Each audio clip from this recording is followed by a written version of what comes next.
قال اللہ تعالی، اللہ تعالیٰ نے اپنے رسول صلی اللہ علیہ وآلہ وسلم سے ارشاد فرمایا،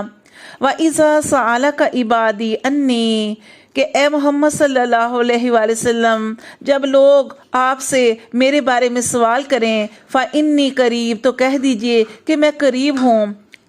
اجیب دعوت الداعی، میں پکارنے والے کی پکار کو سنتا ہوں، اذا دعان، جب وہ مجھے پکارتے ہیں۔ وقال اللہ تعالی، اور اللہ تعالیٰ نے ارشاد فرمایا، کل، اے محمد صلی اللہ علیہ وسلم آپ ان سے کہہ دیجئے، ما یعبأ بکم ربی لولا دعاؤکم، کہ اگر تم اپنے رب سے دعا نہیں کرو گے تو تمہارے رب کو بھی تمہاری کچھ پرواہ نہیں۔ وقال اللہ تعالی، اللہ تعالیٰ کا ارشاد ہے، ادعوا ربکم تضرعا وخفیا،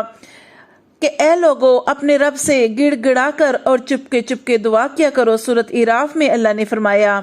وقال اللہ تعالی، اور اللہ تعالیٰ نے سورۃ اعراف میں ایک جگہ پہ ارشاد فرمایا، وادعوہ خوفا وطمعا، کہ اپنے رب کو خوف اور امید رکھتے ہوئے اسی کو پکارو۔ وقال اللہ تعالی، اور ایک جگہ پہ ارشاد فرمایا، وَلِلَّهِ الْأَسْمَاءُ الْحُسْنَى فَادْعُوهُ بِهَا،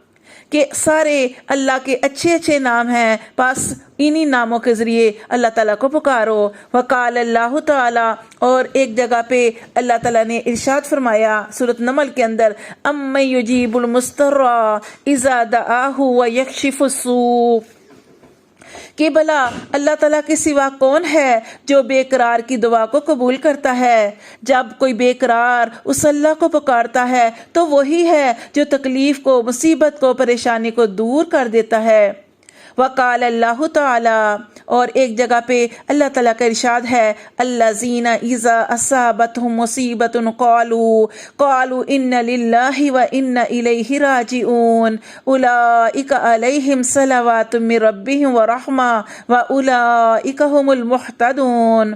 اللہ تعالیٰ کا ارشاد ہے، صبر کرنے والے وہ ہیں جن کی عادت یہ ہے کہ جب ان پر کسی قسم کی کوئی مصیبت آتی ہے تو دل سے سمجھ کر یوں کہتے ہیں کہ ہم تو مال و اولاد سمیت حقیقتاً اللہ تعالیٰ ہی کی ملکیت ہیں،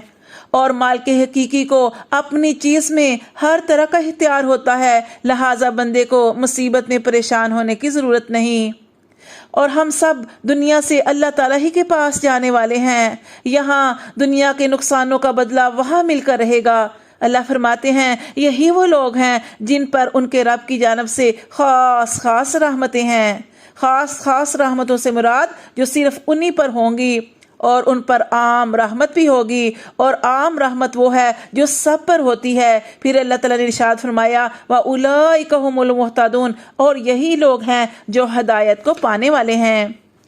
حضرت انس بن مالک رضی اللہ تعالیٰ عنہ سے روایت ہے کہ رسول صلی اللہ علیہ وسلم نے ارشاد فرمایا کہ دعا عبادت کا مغز ہے۔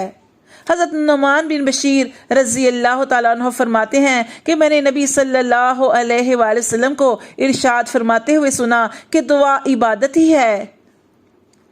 پھر آپ نے یہ آیت تلاوت فرمائی، وَقَالَ رَبُّكُمُ ادْعُونِي أَسْتَجِبْ لَكُمْ إِنَّ الَّذِينَ يَسْتَكْبِرُونَ عَنْ عِبَادَتِي سَيَدْخُلُونَ جَهَنَّمَ دَاخِرِينَ، اور تمہارے رب نے ارشاد فرمایا، مجھ سے دعا مانگو، میں تمہاری دعا کو قبول کروں گا، بلا شبہ جو لوگ میری عبادت یعنی دعا کرنے سے تکبر کرتے ہیں وہ ان قریب ذلیل ہو کر جہنم میں داخل ہوں گے۔ حضرت عبداللہ رضی اللہ تعالیٰ عنہ سے روایت ہے کہ رسول صلی اللہ علیہ وآلہ وسلم نے ارشاد فرمایا، اللہ تعالیٰ سے اس کا فضل مانگو، کیونکہ اللہ تعالیٰ کو یہ بات پسند ہے کہ اس سے مانگا جائے، اور کشادگی کی دعا کرنے کے بعد کشادگی کا انتظار کرنا افضل عبادت ہے۔ یعنی اس کا کیا مطلب ہے؟ اس کا مطلب یہ ہے کہ کشادگی کے انتظار کا مطلب یہ ہے کہ اس بات کی امید رکھی جائے کہ جس رحمت، ہدایت اور بلائی کے لیے آپ دعا کر رہے ہیں انشاءاللہ وہ ضرور حاصل ہوگی۔ تو دعا جو ہے وہ یقین کے ساتھ مانگنی چاہیے۔ حدیث شریف میں دعا کی تقریری فیصلے کو ٹالنے کا مطلب یہ بھی ہے کہ تقدیر میں اس طرح لکھا ہوتا ہے کہ یہ شخص اگر فلاں تکلیف کے دور کرنے کے لیے دعا مانگے گا تو اس سے وہ تکلیف دور کر دی جائے گی۔ چنانچہ حدیث شریف میں آتا ہے، دعا کرنا بھی اللہ تعالیٰ کے ہاں مقدور ہوتا ہے، اسی طرح اللہ تعالیٰ کے ہاں یہ فیصلہ ہوتا ہے کہ اس شخص کی عمر 60 سال ہے لیکن یہ شخص فلاں نیکی کرے گا، مثلا حج کرے گا، اس لیے اس کی عمر 20 سال بڑھا دی جائے گی اور یہ 80 سال دنیا میں زندہ رہے گا۔ سبحان اللہ۔